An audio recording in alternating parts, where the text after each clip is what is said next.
চলে এসেছি আবার আজকে নতুন একটা ভিডিও নিয়ে। দুর্দান্ত আজকে নতুন একটা ভিডিও। আজকের ভিডিওর নাম হচ্ছে চিংড়ি মাছ দিয়ে শুষার তরকারি। আমি কি নিয়েছি আমি সব দেখাচ্ছি। শুষার তরকারিটা করতে আমার কী লাগছে। প্রথমে এখানে আমি চিংড়ি মাছ নিয়েছি, দেখাচ্ছি। 300-350 গ্রাম চিংড়ি মাছটা নিয়েছি, নিয়ে ভালো করে ধুয়ে ছাড়িয়ে ভালো করে লবণ হলুদ দিয়ে মাখিয়ে নিয়েছি। এখানে নিয়েছি আমি শসাটাকে ভালো করে এখানে আমি প্রথমে বলছি এখানে 1 কেজি শসা নিয়েছি। শসাটা এখানে 1 কেজি আছে। এখানে আমি শসাটা ভালো করে ধুয়ে নিয়ে এরকম লম্বা লম্বা করে ছোটো ছোটো করে কেটে নিয়েছি। আর আমার এখানে মশলা লাগছে আদা কুচি, কাঁচা লঙ্কা, 2টো শুকনো লঙ্কা, আস্ত জিরে, সাদা জিরে, 2টো তেজপাতা, লবণ, হলুদ, সর্ষে, চিনি। এবার দেখা যাক রান্নাটা আমি কীভাবে করছি।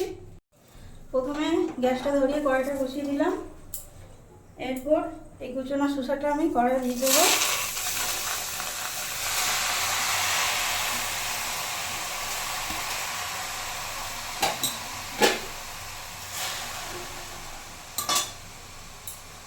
এরপর সামান্য পরিমাণে একটু জল দিয়ে দিচ্ছি, ঠান্ডা জল।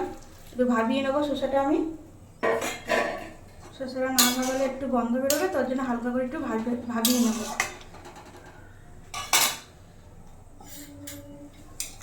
সামান্য পরিমাণে একটু লবণ দেবো, দেখি ভালো করে নেড়ে চেড়ে নিয়ে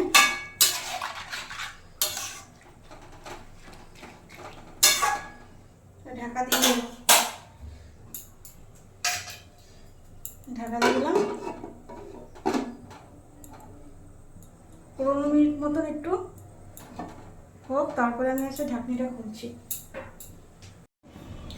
আবার চলে এসেছি 10 মিনিট পর। এবার ঢাকনিটা খুলে দেখবো। খুব গরম হয়ে গেছে দেখো।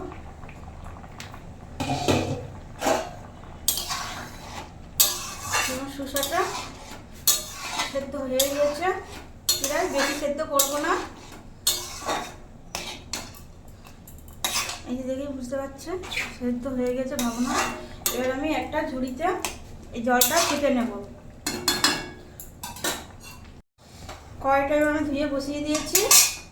এরপর আমি সরষের তেল দিয়ে দিয়েছি। এবার তেলটা একটু ভালো করে গরম করে নেব। তেলটা আমার ভালোভাবে গরম হয়ে গেছে, বেশিরভাগ ধোঁয়া উঠছে। এরপর আমি চিংড়ি মাছটা আমি ভেজে নেব।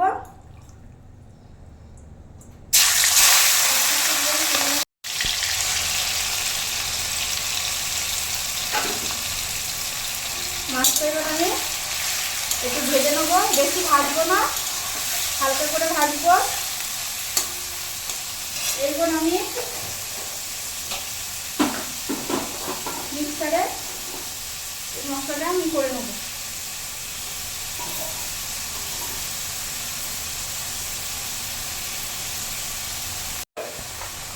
এখানে কাঁচা লঙ্কা, আদা কুচি, কালো সরষে রয়েছে, প্রথমে দেখিয়ে দিয়েছিলাম। এবার এটা আমি একটু মিক্স করে নিয়ে আসছি।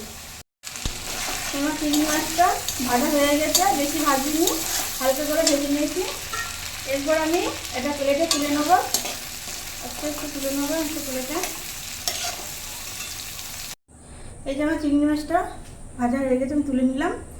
এরপর কড়াইয়ে আবার একটু তেল দিয়ে, আবার এই মাছ ভাজার তেলেই আবার একটু তেল দিয়ে দিচ্ছি, সর্ষের তেল। প্রথমে 2টো শুকনো লঙ্কা দিয়ে দিলাম, তারপরে এই সাদা জিরে কটা দিয়ে দিলাম, আর 2টো তেজপাতা। দেখছি ভালোভাবে একটু নেড়ে চেড়ে নেবো। এই যে আমার ফোড়নটা হয়ে গেছে ভাজা। এই মশলাটা আবার দেখিয়েছিলাম, সেই মশলাটা আবার দিয়ে দেবো। মিক্সারের বাটি জলটা দিয়ে দিলাম।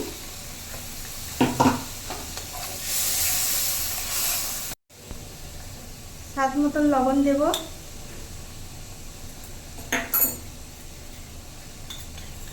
আন্দাজ মতন হলুদ, লবণ হলুদ দিয়ে একটু ভালো করে মশলাটা একটু হালকা করে কষিয়ে নেব। এই যে মশলাটা আমার হালকা কষানো হয়ে গেছে। এরপর আমি দিয়ে দেবো ভাবিয়ে রাখা যে শসাটা। নেড়ে চেড়ে নেবো ভালোভাবে।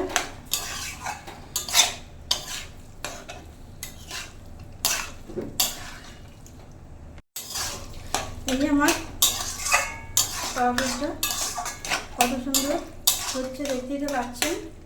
এরপর আমি চিংড়ি মাছ ভাজাটা দিয়ে দেবো।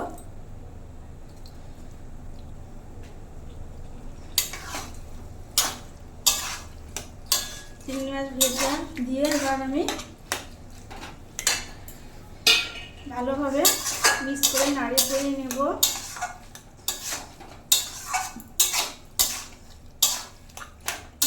নিয়ে এখন আমি আবার একটু ঢাকা দেব।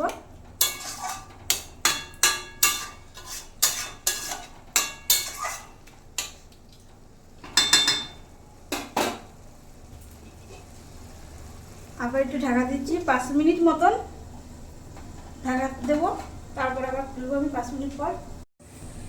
5 মিনিট পর আবার চলে এসেছি, আমি ঢাকনিটা আবার তুলে দেবো আস্তে আস্তে। দেখুন আমার সরষের তরকারিটা কত সুন্দর সব হয়ে গেছে, দেখে তো বুঝতেই পারছেন হয়ে গেছে তরকারিটা।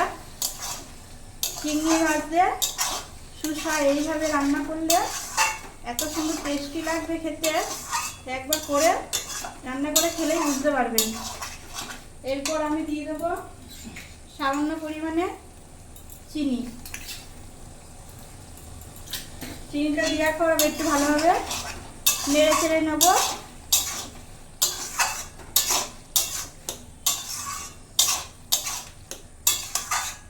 আমার চিংড়ি মাছ দিয়ে শসার তরকারি রেসিপিটা আমার একদম রেডি হয়ে গেছে। এরপর আমি একটা পাত্রে পরিবেশন করে ঢেলে দেখাচ্ছি। আমি ওভেনটা অফ করে দিলাম। চিংড়ি মাছ দিয়ে শসার তরকারি রেসিপি আমার একদম রেডি হয়ে গেছে। এই রেসিপিটা ভাতের সাথে, রুটির সাথে, সব কিছুর সাথেই খেতে পারবেন। আজকের রেসিপিটা আমার কেমন লাগলো সকলে একটু কমেন্ট বক্সে জানাবেন। আবার পরের ভিডিওয় দেখা হবে।